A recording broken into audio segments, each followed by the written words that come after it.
بسم اللہ الرحمن الرحیم۔ لائٹ آف کر دوں؟ پچھلی رات ایک جماکے کے ساتھ اسے یاد آئی تھی۔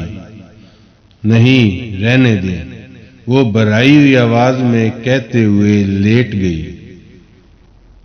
سیدہ اماں دروازہ بند کر کے چلی گئیں۔ کمرے کی خاموشی نے اسے سالار کے بیڈ روم کی یاد دلائی۔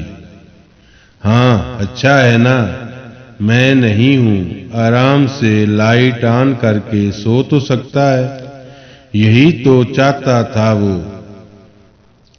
وہ پھر سے رنجیدہ ہونے لگی اور تب ہی اس کا سیل فون بجنے لگا۔ امامہ کے خون کی گردش پل بھر کے لیے تیز ہوئی۔ وہ اسے بالآخر کال کر رہا تھا۔ اس نے بے حد خفگی کے عالم میں فون بیڈ سائیڈ ٹیبل پر پھینک دیا۔ وہ اسے ساتھ لے کر نہیں گیا اور اب اسے اس کی یاد آ رہی تھی۔ اس کی رنجیدگی غصے میں بدل رہی تھی۔ وہ اس طرح کیوں کر رہی تھی کہ رائی کا پہاڑ بنا رہی تھی؟ اس نے جیسے اپنا تجزیہ کیا اور اس تجزیے نے بھی اسے اذیت دی۔ میں زود و رنج ہو گئی ہوں، یا وہ مجھے جان بوجھ کر بری طرح اگنور کر رہا ہے، یہ جتانا چاہتا ہے کہ میں اس کے لیے کوئی اہمیت نہیں رکھتی، اس کے دوست، اس کا آفس، اس کی فیملی، بس یہ ہے میں اس کے لیے دوبارہ کال نہیں آئی۔ چند سیکنڈ کے بعد اس کا میسج آیا تھا۔ اسے یقین تھا کہ وہ یقیناً اس سے کہے گا کہ وہ اسے مس کر رہا تھا۔ ٹیکسٹ میسج میں اس کے لیے ایک ری لوڈ کارڈ کا نمبر تھا اور اس کے نیچے 2 لفظ، گڈ نائٹ سویٹ ہارٹ۔ پہلے اسے شدید غصہ آیا، پھر بری طرح رونا۔ اسے پہلے بھی زندگی میں سالار سکندر سے برا کوئی نہیں لگا تھا اور آج بھی اس سے برا کوئی نہیں لگ رہا تھا۔ آمینہ سے بات کروا دو، میں اور طیبہ بھی اس سے بات کر لیں، شادی کر لی، اسے گھر بھی لے آؤ۔ اب کسی کام میں ہمارا بھی کچھ حصہ ہے یا نہیں؟ سکندر نے ابتدائی سلام دعا کے ساتھ چھوٹتے ہوئے اس سے کہا۔ وہ آج اپنے میکے میں ہے، سالار نے کچھ سوچ کر کہا۔ وہ ابھی کچھ دیر پہلے ہی سیدہ اماں کے گھر سے واپس آیا تھا۔ تو برخوردار تم بھی اپنے سسرال میں ہی ٹھہرتے، تم منہ اٹھا کر اپنے اپارٹمنٹ کیوں آ گئے؟ سکندر نے اسے ڈانٹا۔ وہ جواباً ہنسا۔ ممی پاس ہی ہیں؟ اس نے موضوع بدلا۔ ہاں، کیوں بات کرنی ہے؟ نہیں، فی الحال تو آپ ہی سے بات کرنی ہے، بلکہ کچھ زیادہ سیریس بات کرنی ہے۔ سکندر یکدم سیدھے ہو کر بیٹھ گئے۔ یہ سالار سکندر تھا۔ وہ اگر سیریس کہہ رہا تھا تو بات یقیناً بہت سیریس تھی۔ کیا بات ہے؟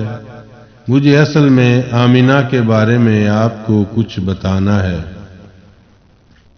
سکندر الجھ گئے۔ وہ آمنہ کے بارے میں انہیں نکاح کے بعد بتا ہی چکا تھا، ڈاکٹر سبتے علی کی بیٹی، جس کے ساتھ اس نے اپنے کچھ ذاتی وجوہات کی بنا پر ایمرجنسی میں نکاح کیا تھا۔ سکندر عثمان ڈاکٹر سبتے علی کو جانتے تھے اور سالار کے توسط سے 2-3 بار ان سے مل بھی چکے تھے۔ وہ ڈاکٹر سبتے علی کی بیٹی کی بجائے کسی بھی لڑکی سے اس طرح اچانک ان لوگوں کو مطلع کیے بغیر نکاح کرتا، تب بھی انہیں اعتراض نہ ہوتا۔ وہ اور ان کی فیملی کچھ اتنی ہی لبرل تھی، اور سالار تو بہرحال اسپیشل کیس تھا۔ یہ ممکن نہیں تھا کہ وہ شادی انسانوں کی طرح کرتا۔ یہ تبصرہ طیبہ کا تھا، جو انہوں نے اس کے نکاح کی خبر ملنے پر قدرے خفگی لیکن اطمینان کے ساتھ کیا تھا، اور اب وہ کہہ رہا تھا کہ اسے آمینہ کے بارے میں کچھ بتانا تھا۔ کیا بتانا ہے آمینہ کے بارے میں؟ سالار نے گلا صاف کیا، بات کیسے شروع کرے سمجھ میں نہیں آ رہا تھا۔ آمینہ اصل میں امامہ ہے، تمید اس نے زندگی میں کبھی نہیں باندھی تھی، پھر اب کیسے باندھتا۔ دوسری طرف یکدم خاموشی چھا گئی۔ سکندر کو لگا انہیں سننے میں کچھ غلط فہمی ہوئی ہے۔ کیا مطلب؟ انہوں نے جیسے تصدیق چاہی۔ امامہ کو ڈاکٹر صاحب نے اپنے گھر میں پناہ دی تھی، وہ اتنے سالوں سے انہی کے پاس تھی۔ انہوں نے اس کا نام چینج کر دیا تھا اس کے تحفظ کے لیے۔ مجھے نکاح کے وقت یہ پتہ نہیں تھا کہ وہ امامہ ہے، لیکن وہ امامہ ہی ہے۔ آخری جملے کے علاوہ اسے باقی کی تفصیل احمقانہ لگی۔ سکندر عثمان نے رکتی ہوئی سانس کے ساتھ برابر کے بیڈ پر بیٹھی بیوی کو دیکھا، جو سٹار پلس پر کوئی ٹاک شو دیکھنے میں مصروف تھی، اور یہ اچھا ہی تھا۔ وہ اسی طرح رکتی ہوئی سانس کے ساتھ ننگے پاؤں اپنے بستر سے اتر کر بیڈ روم کا دروازہ کھول کر بے حد عجلت کے عالم میں باہر نکل گئے۔ طیبہ نے کچھ حیرت سے انہیں اس طرح اچانک جاتے دیکھا۔ ایک تو ان باپ بیٹے کا رومانس ہی ختم نہیں ہوتا، اب 2 گھنٹے لگا کر آئیں گے۔ طیبہ نے قدرے خفگی سے سوچا اور دوبارہ ٹی وی کی طرف متوجہ ہو گئی۔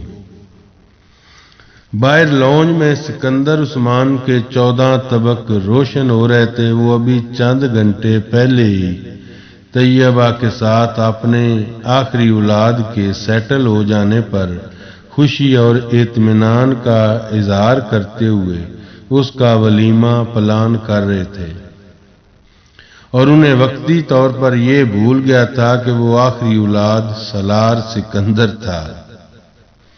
2 گھنٹے تک لانج میں اس کے ساتھ طویل گفت و شنید کے بعد وہ جب بالآخر واپس بیڈ روم میں آئے تو طیبہ سو چکی تھی، لیکن سکندر عثمان کی نیند اور اطمینان دونوں رخصت ہو چکے تھے۔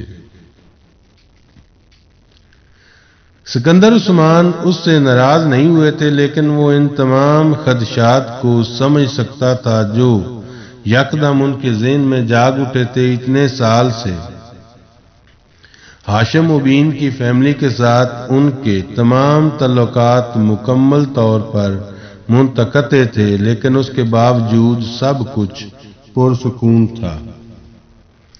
امامہ کی اس فوری گمشدگی کے بعد شروع کے چند مہینے وہ انہیں تنگ کرتے رہتے، لیکن جوں جوں انہیں یقین ہوتا گیا کہ سکندر عثمان اور سالار کا واقعی امامہ کے ساتھ کوئی رابطہ نہیں، تو ساری گرد جیسے آہستہ آہستہ بیٹھتی گئی۔ اس کے باوجود ہاشم مبین کو اب بھی یقین تھا کہ رابطہ نہ ہونے کے باوجود امامہ کو بھگانے میں سالار کا کسی نہ کسی طرح ہاتھ ضرور تھا، مگر یہ بات ثابت کرنا مشکل تھا، اور اب 9 سال بعد یکدم جیسے ثبوت سامنے آ گیا تھا۔ اس کے نتیجے میں ہاشم مبین اور اس کی فیملی کیا طوفان اٹھاتی، اس کے بارے میں سکندر کو کوئی خوش فہمی نہیں تھی۔ وہ اگر پریشان تھے تو سالار ان کی پریشانی سمجھ سکتا تھا۔ ان سے بات کرنے کے بعد وہ سونے کے لیے بیڈ پر آ کر لیٹ گیا، اور اس وقت اسے ایک بار پھر امامہ یاد آئی۔ اس نے گردن موڑ کر اس خالی بستر اور تکیے کو دیکھا۔ اسے پچھلی رات اس تکیے پر بکھری زلفیں یاد آئیں۔ چند لمحوں کے لیے اسے یوں لگا جیسے وہ وہیں تھی۔ اس تکیے سے اس کے کندھے اور اس کے کندھے سے اس کے سینے تک آتی ہوئی وہ سیاہ ریشمی زلفیں ایک بار پھر اس سے لپٹنے لگی تھیں۔ اس نے لائٹ آف کرنے کی کوشش نہیں کی۔ وہ پچھلی رات نہیں تھی کہ اسے تاریکی میں بھی نیند آ جاتی۔ وہ ساری رات نہیں سوئی۔ غصہ، رنج، افسوس اور آنسو، وہ ایک کیفیت سے نکلتی دوسری میں داخل ہوتی رہی۔ سحری کے وقت بھی اس کا دل بستر سے نکل کر سیدہ اماں کا سامنا کرنے کو نہیں چاہ رہا تھا۔ وہ انہیں اپنی اتری ہوئی شکل دکھانا نہیں چاہتی تھی، لیکن مجبوری تھی۔ سیدہ اماں نے اسے مجبور نہ کرتی تو وہ سحری کھائے بغیر روزہ رکھتی۔ واپس کمرے میں آنے پر اس نے ایک بار پھر اپنے سیل پر سالار کی مسڈ کال دیکھی۔ اس نے سیل آف کیا اور کمبل لپیٹ کر سو گئی۔ سالار نے 10 بجے کے قریب آفس سے اسے کال کی، سیل آف تھا۔ 11 بجے کال کرنے پر ایک بار پھر سیل آف ملا۔ اس بار اس نے سیدہ اماں کی لینڈ لائن پر کال کی۔ امامہ سو رہی ہے۔ انہوں نے چھوٹتے ہی سرد موری سے اسے اطلاع دی۔ اچھا، جب وہ اٹھے تو آپ اس سے کہیں کہ مجھے کال کر لے، اس نے پیغام دیا۔ دیکھوں گی، اگر اس کے پاس فرصت ہوئی تو کر لے گی۔ سیدہ اماں نے یہ کہہ کر کھٹاک سے فون بند کر دیا۔ وہ سیل ہاتھ میں پکڑے رہ گیا۔ اگلے 5 منٹ وہ اسی پوزیشن میں بیٹھا سیدہ اماں کے جواب پر غور کرتا رہا۔ امامہ کو اس کا پیغام مل گیا تھا اور سیدہ اماں نے سالار کو دیا جانے والا جواب بھی اسے سنا دیا۔ وہ خاموش رہی۔ آج بھائی صاحب کی طرف چلیں گے، سیدہ اماں نے اسے چپ دیکھ کر کہا۔ آج رہنے دے، سالار کے گھر والے آ رہے ہیں، بعد میں بات کر لیں گے، امامہ نے سیدہ اماں سے کہا۔ سالار نے 1:30 بجے کے قریب فون کیا اور اس کی آواز سنتے ہی کہا، تھینک گاڈ، تمہاری آواز تو سننا نصیب ہوا مجھے۔ وہ جواباً خاموش رہی۔ ڈاکٹر صاحب کا ڈرائیور پہنچنے ہی والا ہوگا، تم تیار ہو جاؤ۔ سالار نے اس کی خاموشی نوٹس کیے بغیر اسے اطلاع دی۔ ڈنر کے لیے کیا بنانا ہے؟ امامہ نے جواباً کہا۔ کون سا ڈنر؟ تمہارے پیرنٹس کھانا نہیں کھائیں گے کیا؟ نہیں، ڈنر فرقان کے گھر پر ہے، میں ڈنر خود تیار کر لوں گی، اس نے اس اطلاع پر 2 ٹوک انداز میں کہا۔ یہ ڈنر وہ ہم دونوں کے لیے نہیں بلکہ ممی پاپا اور انیتا کے لیے کر رہا ہے۔ وہ کچھ خفیف سی ہو گئی۔ لیکن سحری کے لیے تو کچھ نہ کچھ کرنا ہی ہوگا۔ میری فیملی میں روزے وغیرہ کوئی نہیں رکھتا، لیکن پوچھ لوں گا اور کر لیں گے کچھ نہ کچھ۔ فریج میں بہت کچھ ہے، تم اس جھنجٹ میں نہ پڑو۔ ہیلو، سالار نے جیسے لائن پر اس کی موجودگی کو چیک کیا۔ میں سن رہی ہوں، اس نے جواباً کہا۔ امامہ، تم اور سیدہ اماں کل رات کو رو کیوں رہی تھی؟ سالار نے بالآخر وہ سوال کیا جو پچھلی رات سے اسے تنگ کر رہا تھا۔ ایسے ہی وہ کچھ دیر کے لیے جواب نہیں دے سکی، اور سیدہ اماں کا موڈ بھی کچھ آف تھا۔ پتہ نہیں، تم پوچھ لیتے، اس نے اب بھی اسی انداز میں کہا۔ میں پوچھنا چاہتا تھا مگر مجھے لگا کہ ابھی مناسب نہیں، سالار نے کہا۔ امامہ جواباً خاموش رہی۔ چلو تم اب تیار ہو جاؤ، گھر پہنچ جاؤ تو مجھے ٹیکسٹ میسج کرنا، اگر میں فری ہوا تو تمہیں کال کر لوں گا۔ امامہ نے جواباً خدا حافظ کہہ کر فون بند کر دیا۔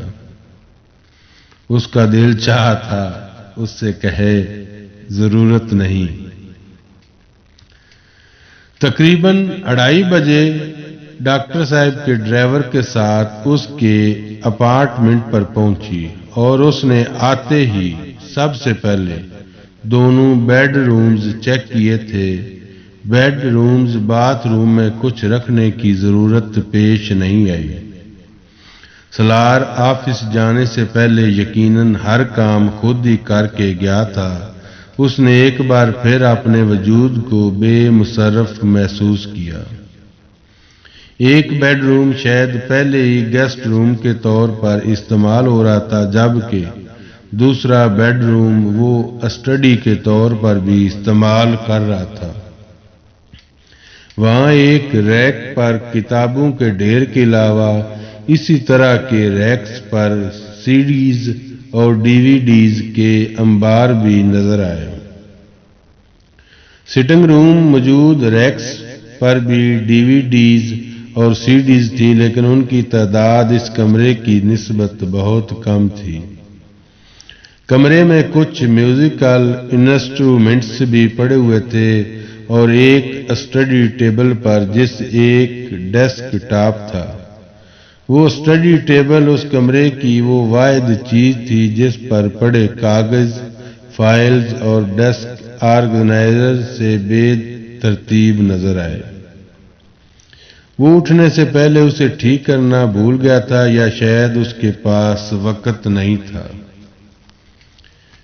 ایک لمحے کے لیے اسے خیال آیا کہ وہ ان پیپرز کو ٹھیک کر دے۔ اگلے ہی لمحے اس نے اس خیال کو اپنے ذہن سے جھٹک دیا۔ اسے خدشہ تھا وہ یہ کام سلار جیسے پرفیکشن کے ساتھ نہیں کر سکتی تھی۔ اگر کوئی پیپر ادھر ادھر ہو گیا تو وہ دروازہ بند کر کے باہر نکل آئی۔ فریج اور فریزر میں واقعی کھانے کا بہت سامان تھا اور اس کو یقین تھا کہ ان میں سے 90% اشیاء فرقان اور نوشین کی مرہون منت تھی۔ جو چیزیں سلار کی اپنی خریداری کا نتیجہ تھی، ان میں پھلوں کے علاوہ ڈرنکس اور ٹن پیکڈ فوڈ آئٹمز کی ایک محدود تعداد تھی۔ اس نے چند ٹن نکال کر دیکھے، وہ تقریباً سب کے سب سی فوڈ تھے۔ امامہ کو کھانے میں صرف ایک چیز ناپسند تھی، سی فوڈ۔ روزے کی وجہ سے اس کا معدہ خالی نہ ہوتا تو ان ڈبوں پر بنے ہوئے کریبز اور پرانز دیکھ کر اسے وومٹنگ شروع ہو جاتی۔ اس نے بڑی مایوسی کے عالم میں ان ٹنز کو واپس فریج میں رکھ دیا۔ یقیناً وہ ڈیکوریشن کے مقصد سے خرید کر نہیں رکھے گئے تھے۔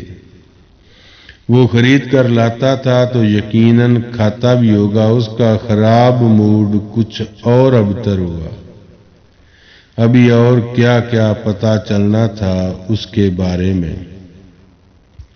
اس نے کچن کے کیبنٹس کھول کر دیکھے اور بند کر دیے۔ اسے اندازہ ہو گیا تھا کہ اس کچن میں فریج کے علاوہ صرف کافی کیبنٹس اور برتنوں کے ریکس کے علاوہ کہیں کچھ نہیں۔ وہ کچن صرف ناشتے اور سینڈوچ والے میلز کے علاوہ صرف چائے یا کافی کے لیے استعمال ہوتا تھا۔ وہاں اسے چند فرائنگ پانز کے علاوہ کسی قسم کے پکانے کے برتن نظر نہیں آئے۔ کچن میں موجود کراکری بھی ایک ڈنر سیٹ اور چند واٹر اور ٹی سیٹس پر مشتمل تھی، یا اس کے علاوہ کچھ مگز تھے یا پھر بریک فاسٹ سیٹ۔ یقیناً اس کے گھر آنے والے افراد کی تعداد بھی زیادہ نہیں تھی۔ وہ کچن سے باہر نکل آئی۔ اپارٹمنٹ کا واحد غیر دریافت شدہ حصہ بالکونی تھا۔ وہ دروازہ کھول کر باہر نکل آئی اور وہ پہلی جگہ تھی جہاں آتے ہی اس کا دل خوش ہوا۔ 6 فٹ چوڑی اور 12 فٹ لمبی وہ ٹیرس نما بالکونی کو ٹیرس گارڈن کہنا زیادہ مناسب تھا۔ مختلف شکلوں اور سائز کے گملوں میں مختلف قسم کے پودے اور بیلیں لگی ہوئی تھیں، اور شدید سرد موسم میں بھی ان کی حالت بتا رہی تھی کہ ان پر خاصی محنت اور وقت لگایا گیا تھا۔ وہاں آس پاس کی بالکونیوں سے بھی اسے سبز رنگ کے پودے اور بیلیں جھانکتی نظر آ رہی تھی، لیکن یقیناً سلار کی بالکونی کی حالت سب سے بہتر تھی۔